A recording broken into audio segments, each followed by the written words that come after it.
Have you ever felt the frustration of wanting to speak a new language, but feeling completely lost? Imagine standing in front of someone desperately wanting to communicate, but the words just won't come out. That feeling of helplessness can be overwhelming. But what if I told you there's a better way to learn languages? A method that doesn't require endless grammar drills or memorizing vocabulary lists.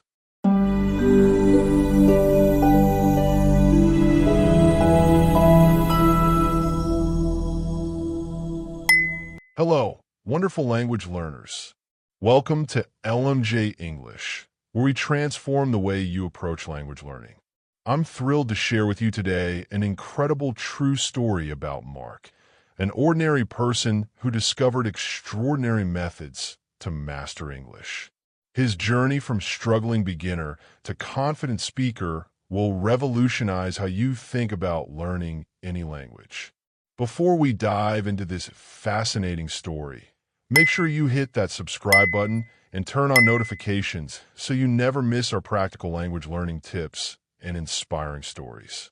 Join our community of dedicated learners who are breaking through barriers and achieving fluency faster than they ever thought possible.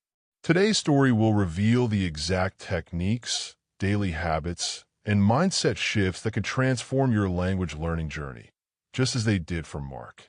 Are you ready to discover the secrets that language schools don't want you to know? Let's begin this adventure together. The unexpected beginning, a chance encounter.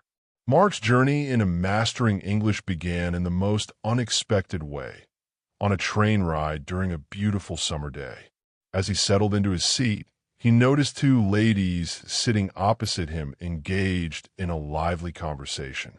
From the unfamiliar cadence and rhythm of their speech, he could tell they were speaking English, though he understood very little of what they were saying. At that moment, Mark was merely a beginner.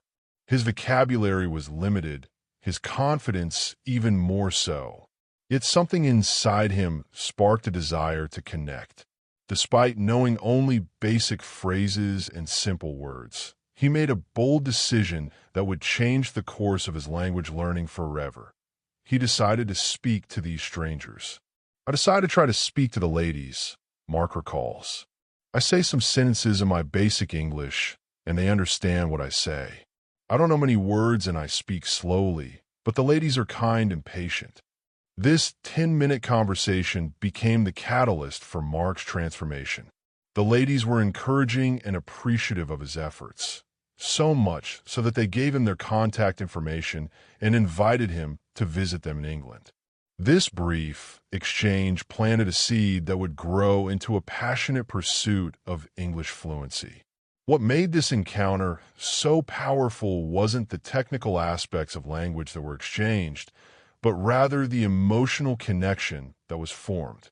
Mark experienced firsthand that language is primarily about communication, about connecting with others, not about perfect grammar or extensive vocabulary.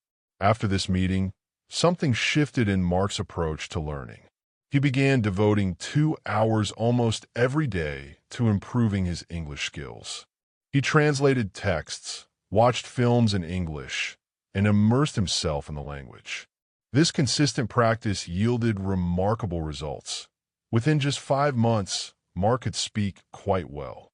But his journey was just beginning. The taste of progress only made him hungry for more. "It is great, but I want to know more," he admitted.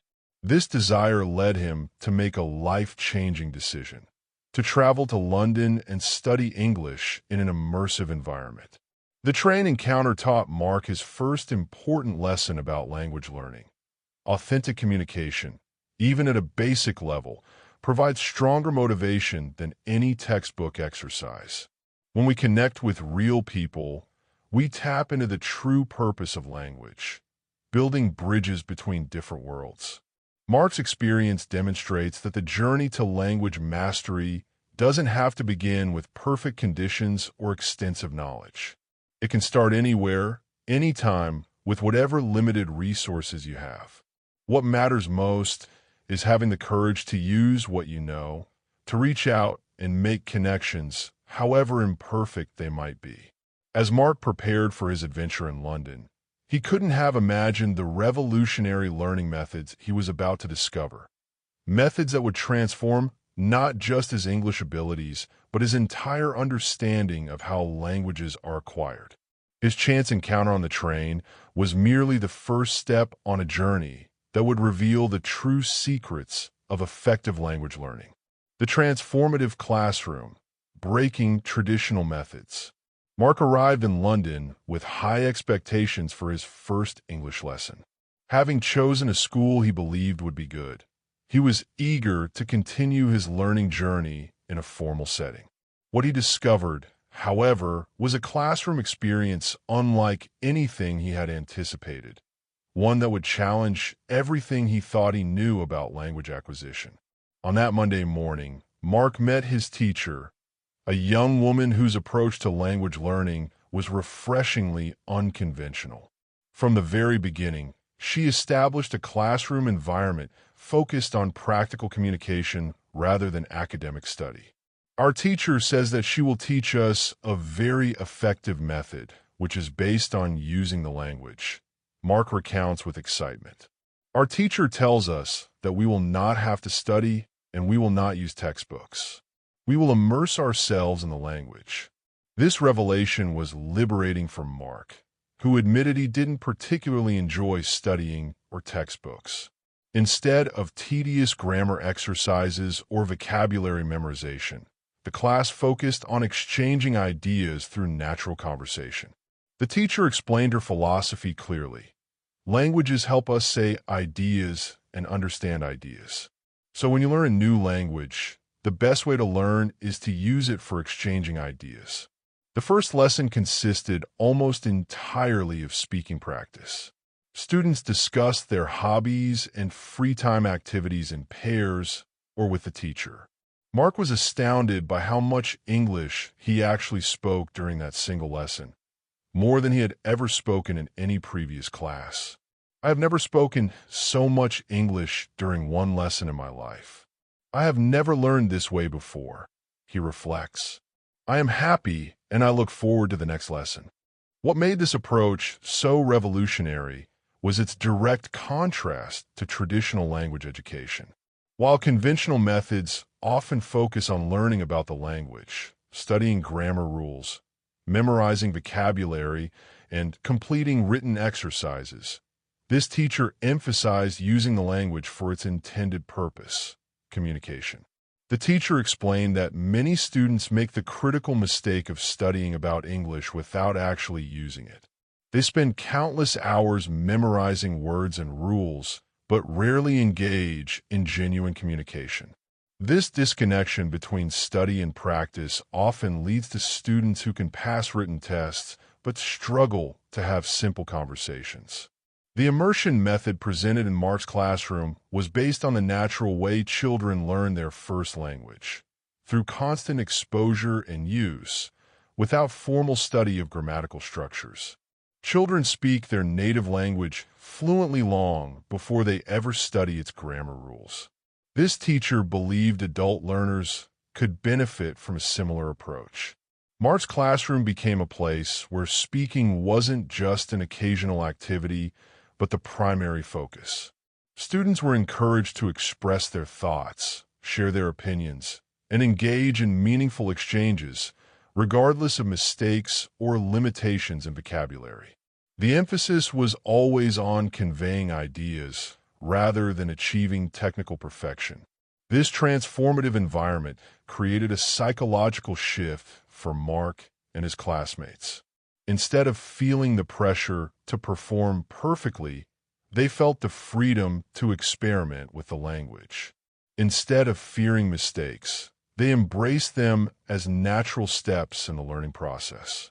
Instead of studying English as an academic subject, they experienced it as a living tool for human connection. As the days passed, Mark found himself looking forward to each class, eager to participate in discussions and improve his communication skills. The classroom had become not just a place of learning, but a sanctuary where the joy of using language replaced the stress of studying it. This new perspective would form the foundation for Mark's continued growth in English. The teacher's philosophy, when you want to learn English, use English for communication, became his guiding principle, one that would shape every aspect of his language learning journey in the weeks and months to come. The science of vocabulary acquisition, reading your way to fluency. The traditional approach to vocabulary building often involves creating flashcards, memorizing word lists, or using smartphone apps that drill individual words repeatedly. When one of Mark's classmates asked about the most effective way to learn new words, he expected to hear similar advice. Instead, the teacher's response revealed a more natural and powerful approach that would transform his vocabulary acquisition strategy forever. There are many things you can do to learn new words, the teacher began. I will tell you what is statistically the most effective way for learning new words: reading. When people read when they learn a new language, they learn twice as fast as people who don't read. This statement caught Mark by surprise. Could something as simple as reading truly be that effective? The teacher proceeded to explain the optimal reading method for language learners, one that prioritized enjoyment and natural acquisition over forced memorization. First, she emphasized the importance of selecting materials that genuinely interest the reader. It is very important that the book or text you read is interesting to you. It is important that you enjoy reading, she explained. Whether it's an engaging story or informative content related to one's hobbies or profession, the key is personal relevance and enjoyment. Second, she advised choosing texts where the learner already knows most of the words, perhaps 90 to 95% of the vocabulary, to prevent frustration. This comprehensible input approach ensures that reading remains pleasurable rather than overwhelming, maintaining motivation throughout the process. When encountering an unfamiliar word, the recommended approach was refreshingly simple. Look up the word in a dictionary to understand its meaning, then continue reading. There is no need to write down the word, create flashcards, or consciously try to memorize it. The focus remains solely on understanding the text and enjoying the reading experience. You don't have to write the word anywhere. You don't have to make a list of new words. You don't have to try to remember the word. You only focus on understanding the text, the teacher instructed. This natural approach mirrors how we learn vocabulary in our native language, through repeated exposure in meaningful contexts. Reading offers another significant advantage that isolated word study cannot provide. It shows how words connect to each other in sentences. Learners see not just individual words, but how they function within phrases, clauses, and complete thoughts. This contextual learning helps develop an intuitive sense of collocation, which words naturally go together, something that memorizing isolated vocabulary items cannot achieve. Mark was fascinated by this approach, which stood in stark contrast to his previous vocabulary learning methods. Gone was the pressure to memorize long lists of disconnected words. Instead, he was encouraged to read for pleasure and understanding, trusting that vocabulary acquisition would happen naturally through this process. The teacher later explained that words typically need to be encountered multiple times, often 5 to 15 times, before they're fully acquired. She described the 5 phases of learning a new word: seeing the word for the first time and not knowing it, recognizing the word from previous exposure but still not remembering its meaning, having a vague sense of the word's meaning category, object, animal, action, understanding the word when seen, but not being able to use it actively, being able to use the word when speaking or writing.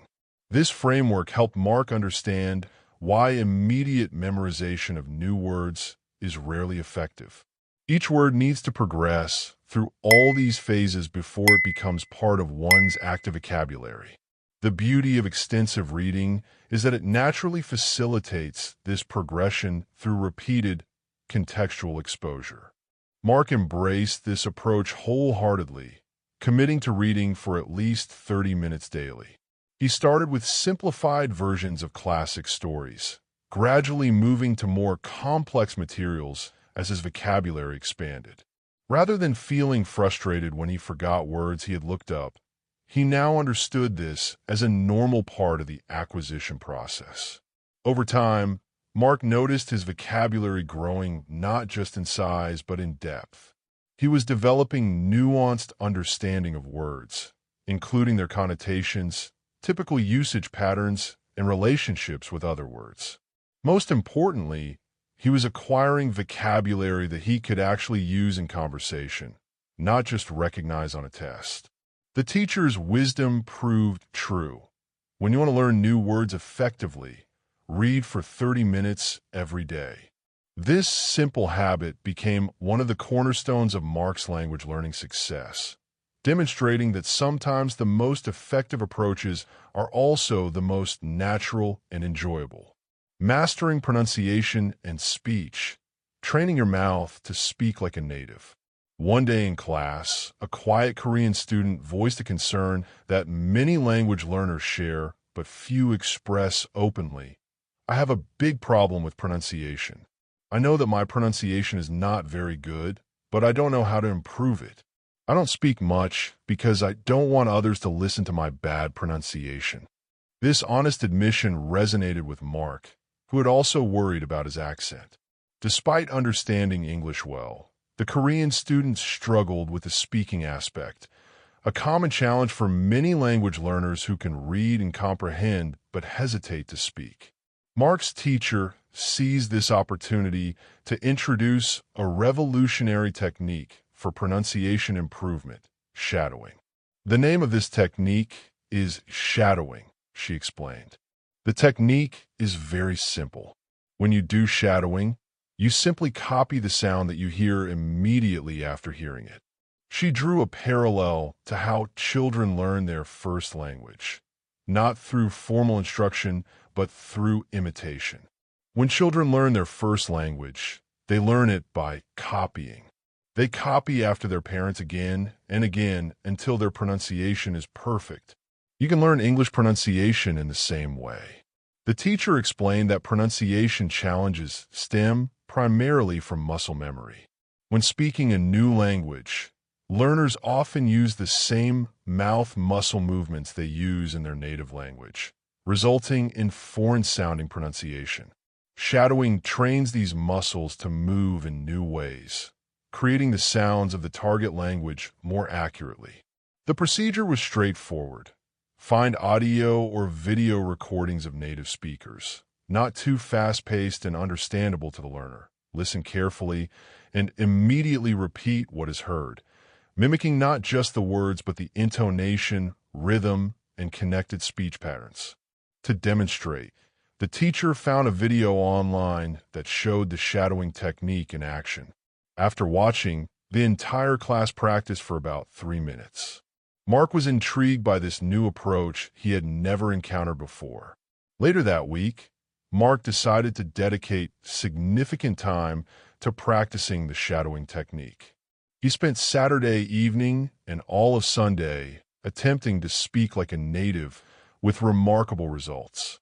When he returned to class on Monday, his classmates immediately noticed the difference. "What happened to your voice?" one student asked. "You sound very different from what we heard last week.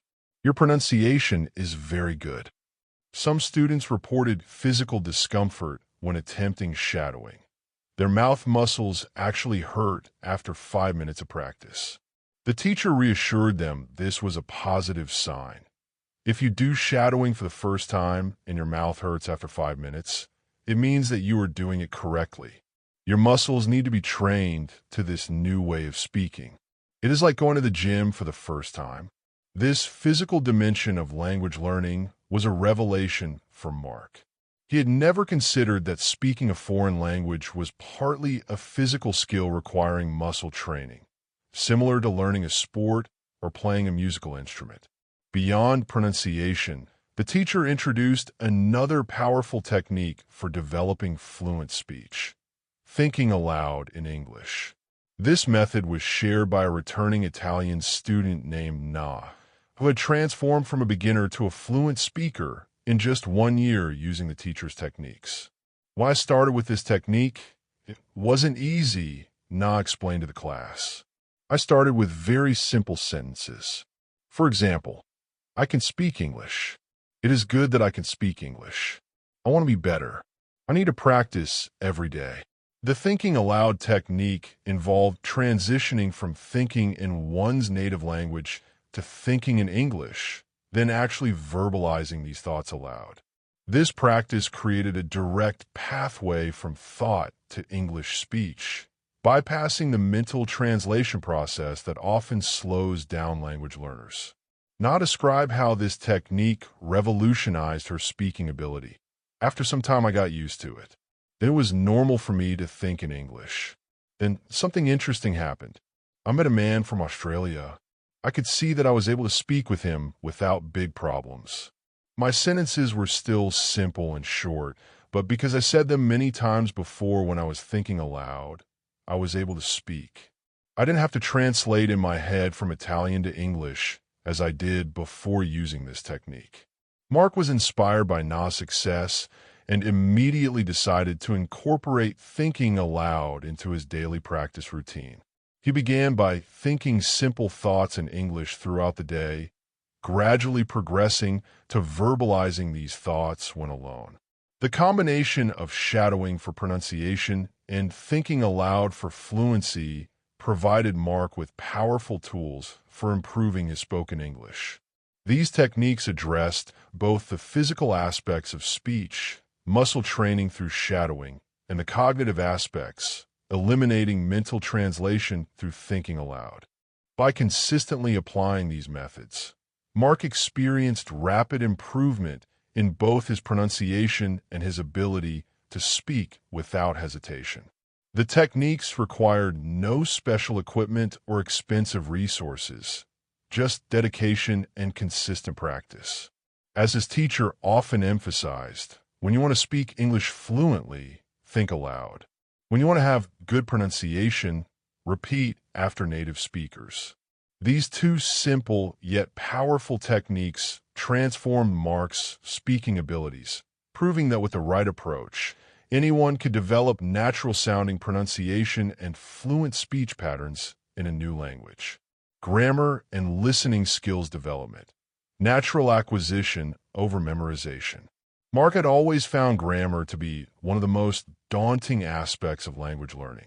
The complex rules, exceptions, and technical terminology often left him feeling overwhelmed and confused. So when a fellow student asked about improving grammar skills, Mark listened intently to the teacher's response, hoping for a simpler approach than the tedious grammar drills he had experienced in previous courses. There are two groups of students, the teacher began. Some students study English because they want to be able to speak. Some students study English because they want to pass an exam. For each group, there is a different approach.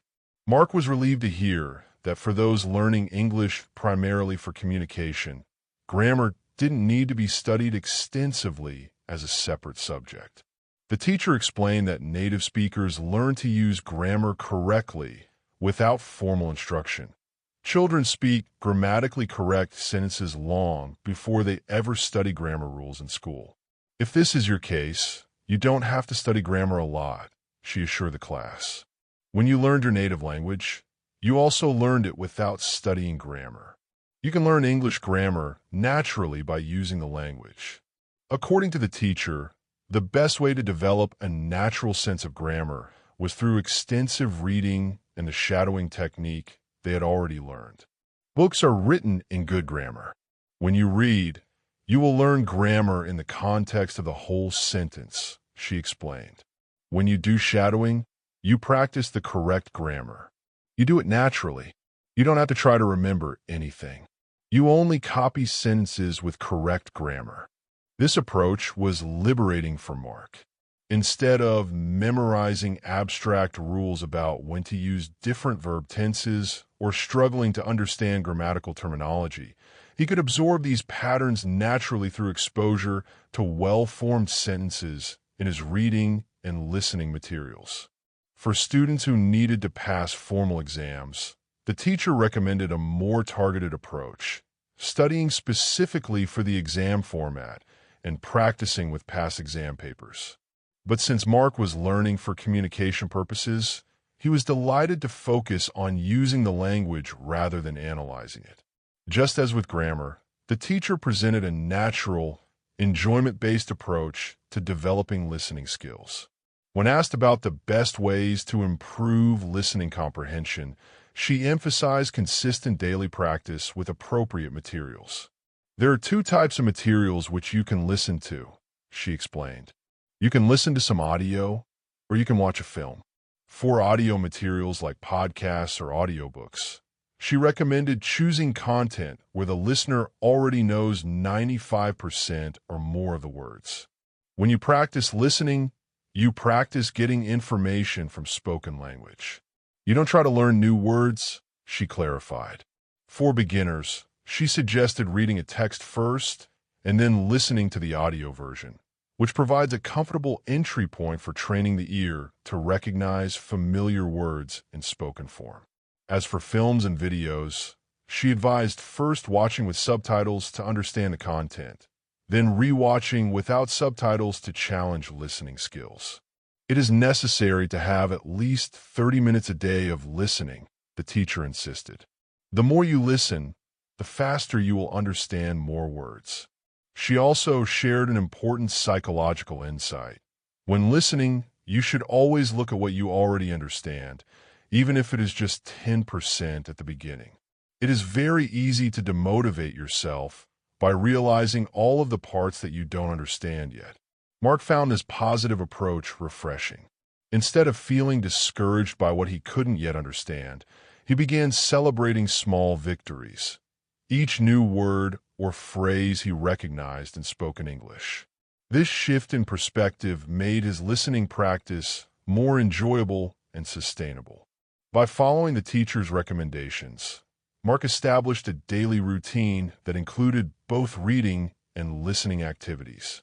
He started with simplified materials and gradually progressed to more authentic content as his skills improved. For grammar, he trusted the natural acquisition process, noticing patterns and structures rather than studying rules. The teacher's wisdom proved accurate. When you want to have good grammar, read a lot. When you want to be good at listening, listen for 30 minutes every day. Through consistent practice with enjoyable materials, Mark found his grammar and listening abilities improving steadily, without the stress and tedium of traditional study methods. This natural approach to developing grammar and listening skills complemented the speaking techniques he had already learned, creating a comprehensive, integrated system for language acquisition. Mark was discovering that language learning could be both effective and enjoyable when approached in this more intuitive, usage-based manner. Real-world application. Finding opportunities to practice. Mark understood that classroom learning alone wouldn't be sufficient to achieve true fluency in English. He needed to find ways to use the language in authentic situations to apply what he was learning in real-world contexts. With this goal in mind, he actively sought opportunities to immerse himself in English beyond the classroom walls. His first step was securing a job at a local cafe. Though he initially felt apprehensive about his ability to handle this role, the position offered exactly what he needed: regular interaction with English speakers in a structured, predictable environment. I don't know what to expect. I have never worked at a cafe. I'm not sure if I can do this job, Mark admitted. Yet his concerns were quickly eased by his supportive boss, a young woman who patiently demonstrated the procedures and corrected his mistakes without judgment. The cafe setting proved ideal for language practice. Customer interactions followed predictable patterns, allowing Mark to become comfortable with specific vocabulary and phrases through repetition. Our customers want some coffee or sandwiches, so the words are usually the same or very similar, he observed. This consistent exposure to the same language patterns helped solidify his knowledge and build his confidence. As Mark's comfort level increased, he began extending these interactions into longer conversations with customers, gradually applying more of the vocabulary and structures he was learning in class. Each interaction served as a micro-practice session, allowing him to test his communication skills in a low-pressure environment. Beyond his workplace, Mark joined the school's football team, creating another valuable opportunity for language immersion. I go to the training of the football team and meet a lot of players from different countries, he recounted. The players are from Brazil, Japan, Vietnam, Spain, Argentina, and Italy. The diversity of the team exposed Mark to various accents and speaking styles, helping him develop adaptability in his listening comprehension. It also provided a social context for using English outside the classroom, where the focus was on communication rather than correctness.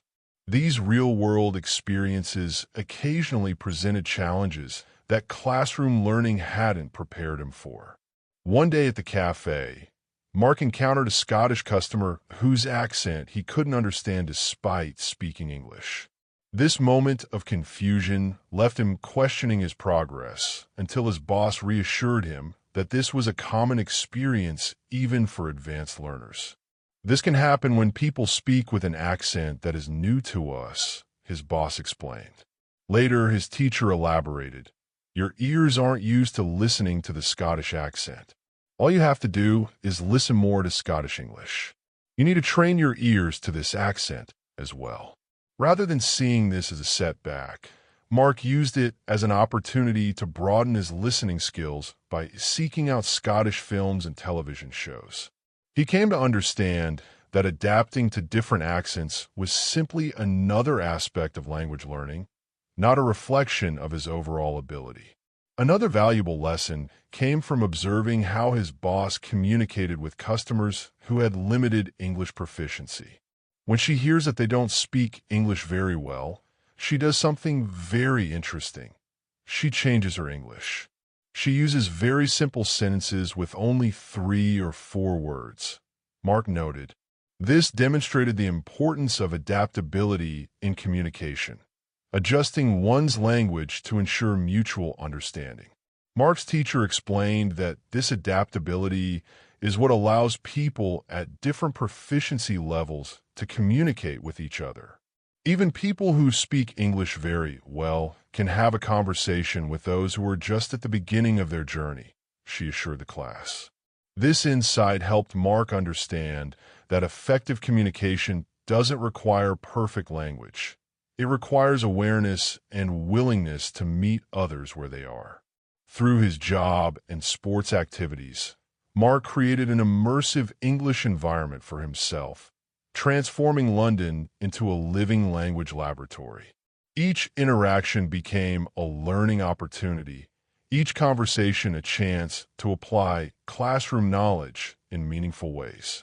These real-world applications reinforced everything Mark was learning through reading, listening, and speaking practice. The theoretical became practical, the abstract became concrete, and the language moved from his textbook to his daily life. As he navigated these authentic situations, his confidence grew, his fluency improved, and English began to feel less like a subject he was studying and more like a natural tool for communication. Mark's experience demonstrates that successful language learning requires stepping beyond the classroom and into the world. By actively seeking opportunities to use English in authentic contexts, he accelerated his progress and developed the practical communication skills that no amount of traditional study could provide. Psychological aspects of language learning, overcoming mental barriers. As Mark progressed in his language journey, he began to recognize that many of the obstacles to fluency weren't linguistic, but psychological. Fear, shyness, perfectionism, and misconceptions about language learning talent often created bigger barriers than any grammatical challenge or vocabulary gap. One day, a new student from Argentina named Sophia joined the class. During introductions, she confessed, "I think that I don't have a talent for studying languages, but I want to work hard to improve." When asked why she believed this, Sophia explained that her sister learned English very quickly, while she struggled with the process. The teacher used this moment to address a common misconception that holds many language learners back. Many people think that you need to have a talent if you really want to learn a new language, she acknowledged. I agree. Yes, you need to have a talent if you want to learn a new language. But I also believe that you already have a talent for learning languages. She explained that anyone who has successfully acquired their native language has already demonstrated the talent for language learning. You have a talent because you have already learned one language, which is your native language. You were successful at learning your native language, and you speak that language fluently. This perspective shift was profound for Mark and his classmates. Rather than seeing themselves as untalented or incapable, they could recognize their inherent ability to learn languages, an ability they had already proven by mastering their mother tongue. The teacher addressed why many students doubt their linguistic abilities. There are people who are super talented. These super talented people remember new words very fast and for a longer time. Learning a new language is fun for these people, and they can do it easily. The problem arises when average learners compare themselves to these exceptional cases and feel inadequate as a result. Please do not compare yourself to these super talented people, the teacher advised. Yes, they are lucky and they have an advantage, but you might be lucky too, and you are super talented in other things. This reminder to avoid harmful comparisons helped Mark embrace his own learning pace and celebrate his progress, however gradual it might be. Another significant psychological barrier the class addressed was the fear of making mistakes. One student admitted, "I would like to practice speaking with people around me, but I am afraid of making mistakes. I don't want to look stupid." The teacher's response revealed her personal approach to this common fear. "When I speak, I don't care if I make mistakes or not. The reason why I don't care about mistakes is simple. When I learned my native language, I didn't care about making mistakes either, so why should I care now? My main goal when I use any language is to express my ideas. That is all." She explained that making mistakes is not just normal, but necessary for growth. It is not possible to get better without making mistakes. When you practice English, it is okay not to be perfect. Perfection comes with practice. She compared language learning to playing a musical instrument. Beginners aren't expected to perform flawlessly, and initial mistakes are a natural part of the learning process. This permission to be imperfect was liberating for Mark. He had often held back from speaking out of fear of saying something incorrectly, but now he understood that these mistakes were stepping stones, not stumbling blocks. The teacher encouraged students to focus on communication rather than perfection. Care only about exchanging ideas. Don't care about making mistakes. She also reminded the class that even accomplished speakers make occasional errors. Don't worry. Everybody who learns a foreign language makes mistakes from time to time.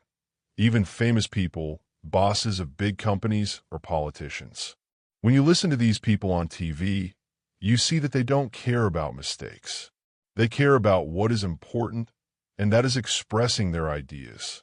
Another psychological challenge that many students faced was shyness. One student confessed, "I am very shy when I have to speak English. Can you help me overcome my shyness?"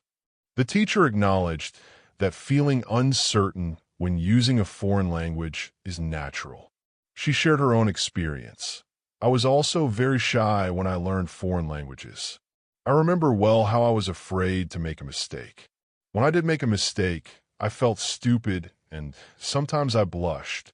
Her advice was to recognize that shyness is a natural human feeling that never lasts forever. By continuing to use the language despite the discomfort, learners can gradually overcome their inhibitions. She encouraged students to focus on what they had already accomplished rather than what they still lacked. Look at what you already know. You know 2,000 words. You have already gone from 0 to 2,000 words.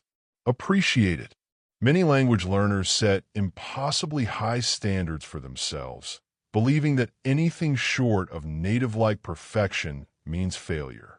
The teacher addressed this destructive mindset. Some students have a feeling that to know English means to be able to speak like a native speaker, to have perfect pronunciation, perfect grammar, and to speak perfectly without any mistakes. They think that if they're not doing that, then they don't know English. They are embarrassed because they are not perfect. These students are very hard on themselves. It is not necessary. For Mark, these discussions about the psychological aspects of language learning were as valuable as any grammar lesson or vocabulary exercise. He realized that his mindset and emotional approach to learning played a crucial role in his progress. By letting go of perfectionism, embracing mistakes as learning opportunities, and recognizing his innate ability to acquire languages, he removed many of the mental barriers that had previously hindered his progress. The class also addressed the challenge of not knowing a specific word during conversation, a situation that often causes anxiety and can shut down communication. The teacher advised developing the skill of circumlocution, describing a word or concept using simpler terms. When you start to speak English, you have to prepare for one thing. There will be moments when you don't know a word which you want to say. In such a situation, you will need to learn how to describe the word. She gave an example. You don't know how to say the word key. You could describe it as a small thing for opening a door.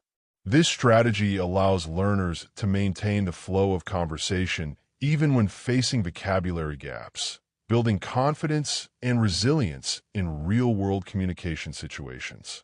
Through these discussions, Mark and his classmates developed a healthier psychological approach to language learning, one that emphasized progress over perfection, communication over correctness, and self-compassion over self-criticism.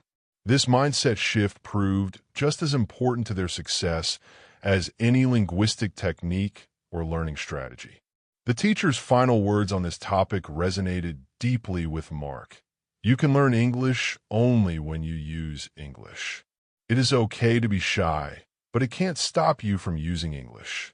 With this understanding, he committed to pushing through discomfort, embracing imperfection, and focusing on genuine communication in his language learning journey. The complete learning system, a balanced approach to mastery. As Mark's time in London drew to a close, one of his classmates asked for a comprehensive summary of everything they had learned about effective language acquisition. Could you give us a summary with rules on what we can do every day to learn English well? She requested. This question provided the perfect opportunity for the teacher to consolidate all the techniques, strategies, and principles she had shared throughout the course. If you want to speak English well, you need to do 3 things. The teacher began, outlining her fundamental framework.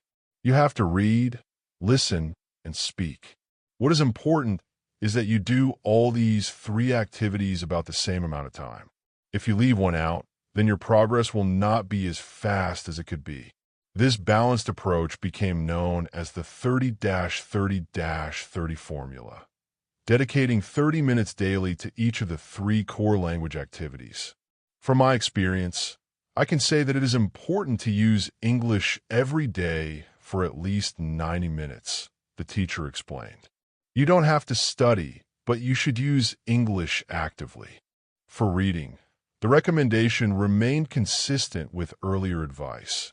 Read materials that are interesting and enjoyable rather than studying texts.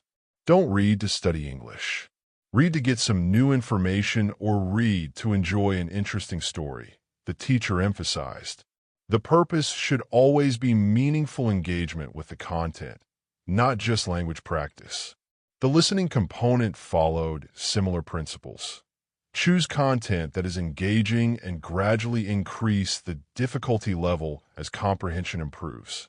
Again, it should be something that you are interested in. You should enjoy getting the information, the teacher advised. For beginners, simplified audio materials provided an entry point, while those with intermediate skills could progress to authentic content like films and internet videos. Speaking practice completed the trio of essential activities. Again, it is important to speak for at least 30 minutes every day, the teacher reiterated. Ideally, this would involve conversation with other English speakers, teachers, classmates, colleagues, or friends. However, for those without regular conversation partners, the shadowing and thinking aloud techniques provided effective alternatives. I use these techniques very often when I learn Spanish, the teacher shared, demonstrating that she applied the same methods in her own language learning. I don't have any native Spanish speakers in my life who I would meet every day, so I use these two techniques to improve my Spanish. Mark appreciated the simplicity and clarity of this system. Rather than a complex methodology involving numerous exercises and activities, the approach was elegantly straightforward. Read what interests you, listen to engaging content, and speak as much as possible, 30 minutes each, every day. Beyond this core framework, the teacher had shared numerous insights about the progression of language proficiency through vocabulary milestones. She explained that different vocabulary levels enabled different communication capabilities. At 1,000 words, learners could engage in basic, limited conversations with short, simple sentences. At 2,000 words, where most of the class currently stood, they could discuss many everyday topics like family, hobbies, jobs, and travel, though deeper conversations might remain challenging. At 3,000 words, learners could engage in deeper discussions on a wide range of topics. Your goal as a student of English who wants to be able to speak English well should be to learn 3,000 words, the teacher advised.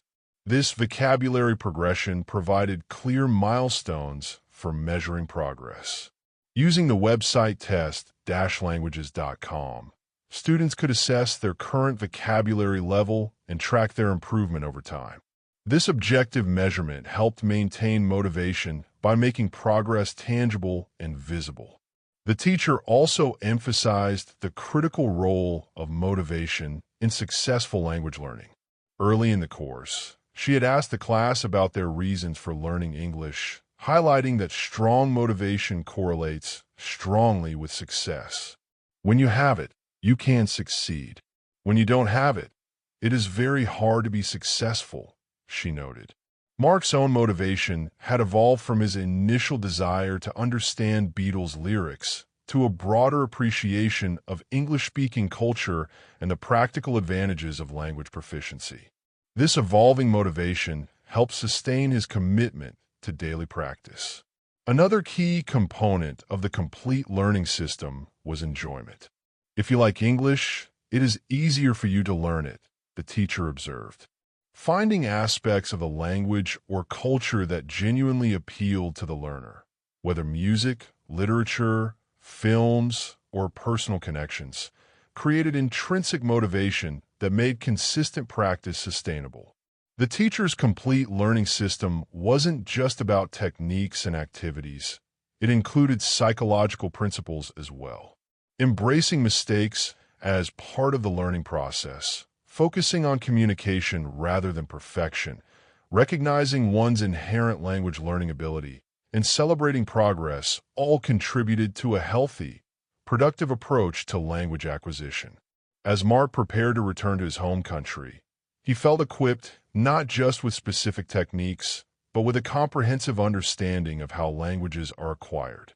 The 30-30-30 formula gave him a clear daily roadmap, while the insights about vocabulary progression provided long-term direction. Most importantly, he had internalized the fundamental principle that had guided all of the teacher's methods. Languages are learned through use, not study. When you want to learn English, read, listen, and speak. Do each activity for 30 minutes every day. This simple yet powerful framework would continue to guide his language learning journey long after his time in London had ended. From student to teacher, the continuing journey of growth. 1 year after leaving London, Mark's language skills had continued to flourish. By consistently applying the principles and techniques he had learned, his vocabulary had expanded to 4,000 words, well beyond the 3,000-word threshold his teacher had identified as the goal for comfortable fluency in most situations. I have used English every day, Mark reflected. I used the techniques from my teacher. His daily commitment to the 30-30-30 formula. 30 minutes each of reading, listening, and speaking had yielded remarkable results, transforming him from a hesitant intermediate learner to a confident, capable English speaker. This growth opened new opportunities. Mark secured a position teaching English to beginners, students who knew approximately 500 words.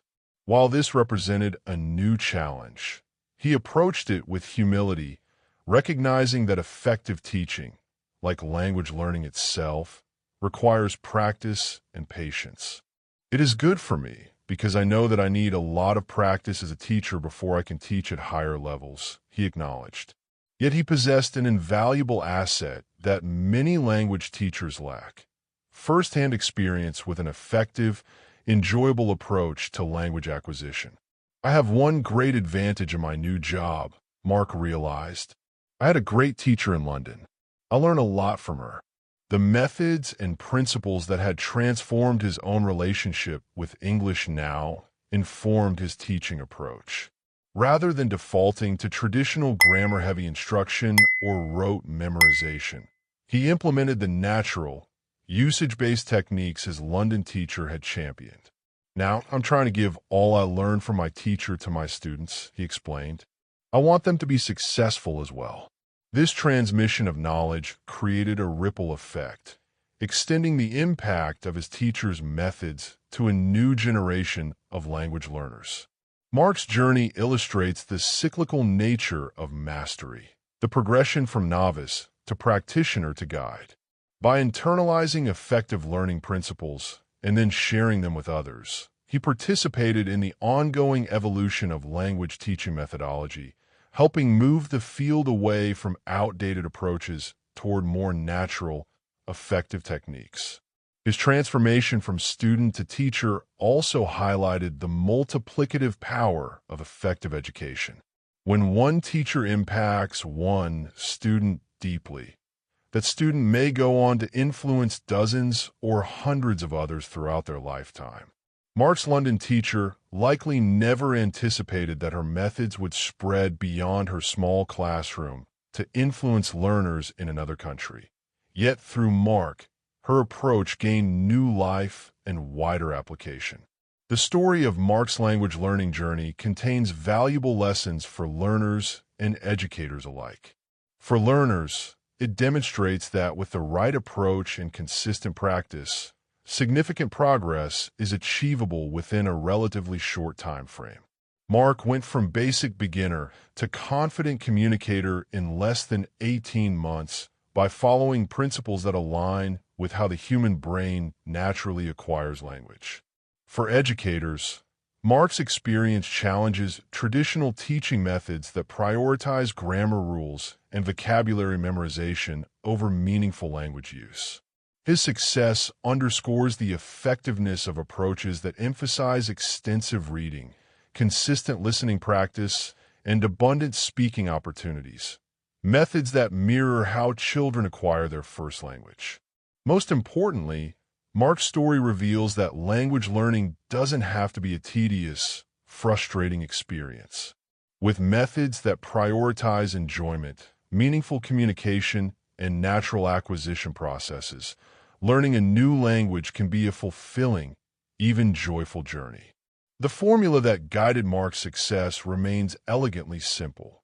When you want to learn English, read, listen, and speak. Do each activity for 30 minutes every day. This balanced approach, combined with patience, consistency, and the right mindset creates the optimal conditions for language acquisition. As Mark continued his development as both language user and language teacher, he carried forward the wisdom his teacher had shared. Languages are learned through use, not study. This fundamental principle, so simple yet so often overlooked in traditional language education, became the cornerstone of his approach to both learning and teaching. Mark's journey from struggling beginner to confident speaker to novice teacher represents more than personal achievement.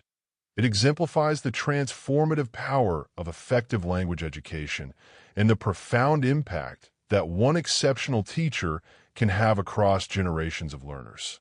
Conclusion: your language learning journey begins now. And there you have it, dear language enthusiasts, the remarkable story of Mark's transformation from a hesitant beginner to a confident English speaker and teacher. Isn't it incredible how simple yet effective his approach was? No complicated techniques, no expensive programs, just consistent, enjoyable engagement with the language through reading, listening, and speaking. I hope Mark's journey has inspired you to reconsider your own approach to language learning. Remember, you don't need special talent or endless hours of grammar drills. You just need 90 minutes a day divided equally between reading things you enjoy, listening to engaging content, and practicing your speaking, whether with others or through techniques like shadowing and thinking aloud. If you found value in this story, please hit that like button and share it with someone who might be struggling with their language learning journey. Your support helps us reach more learners worldwide and continue providing these practical, transformative techniques. Do you use any of the methods mentioned in this story? Or perhaps you have your own secret technique that works wonders. I'd love to hear about your experiences in the comments below. Your insights might be exactly what another learner needs to hear. And of course, if you haven't already, make sure to subscribe to LMJ English for more stories and strategies to accelerate your language learning journey. Remember, consistent practice with the right methods can transform your relationship with any language you're learning. Thank you so much for joining me today. Until next time, keep reading, keep listening, keep speaking, and watch how quickly your language skills blossom. This is LMJ English, where we make language learning natural, effective, and enjoyable. See you in our next adventure. Key vocabulary from the language learning journey. Fluency. Noun, the ability to speak a language easily, smoothly, and expressively. Example: Mark achieved fluency in English by consistently practicing speaking, reading, and listening. Immersion. Noun, the process of surrounding yourself completely with a language to learn it more effectively. Example: the teacher believed in immersion rather than traditional textbook study. Shadowing. Noun, a language learning technique where you repeat what a native speaker says immediately after hearing it. Example: shadowing helped Mark improve his pronunciation dramatically in just 2 days. Acquisition. Noun, the process of gaining knowledge or learning a skill naturally. Example: natural acquisition through reading proved more effective than memorizing word lists. Comprehension. Noun, the ability to understand something. Example: listening comprehension improves faster when you focus on what you already understand rather than what you don't. Proficiency. Noun, a high level of skill or expertise in a language. Example: Mark's proficiency increased rapidly when he started using English in real-world situations. Context. Noun, the words, phrases, or passages that come before and after a particular word or statement. Example: learning words in context helps you understand how they're used naturally. Motivation. Noun, the reason or reasons for acting in a particular way. Enthusiasm for doing something. Example: finding strong motivation was key to Mark's consistent practice routine. Exposure. Noun, the state of being in contact with something or experiencing something. Example: Regular exposure to English through reading accelerated Mark's vocabulary growth. Authentic, adjective genuine or real, not copied or artificial. Example, using authentic materials like films and real conversations helped Mark develop natural language skills. Intonation, noun the rise and fall of voice and speaking. Example, through shadowing, Mark learned to match the intonation patterns of native speakers. Circumlocution, noun the use of many words to describe something simple when you don't know the exact word. Example, the teacher encouraged circumlocution as a strategy when facing vocabulary gaps. Retention, noun the ability to keep or hold something in memory. Example, contextual learning through reading improves long-term retention of vocabulary. Rote, adjective mechanical or habitual repetition, often to memorize. Example, the teacher advised against rote memorization of grammar rules. Passive, adjective accepting or allowing what happens without active response. Example, words in your passive vocabulary are those you understand but cannot yet use when speaking. Active, adjective engaging or ready to engage in physically energetic pursuits. Example, converting passive vocabulary to active vocabulary requires speaking practice. Methodology, noun a system of methods used in a particular area of study or activity. Example, the teacher's methodology focused on using language rather than studying about it. Perfectionism, noun refusal to accept any standard short of perfection. Example, Mark had to overcome perfectionism to speak without fear of making mistakes. Perseverance, noun persistence in doing something despite difficulty or delay in achieving success. Example, Mark's perseverance with daily practice led to remarkable improvement over time. Technique, noun a skillful or efficient way of doing or achieving something. Example, the thinking aloud technique helped Mark develop fluency by eliminating mental translation.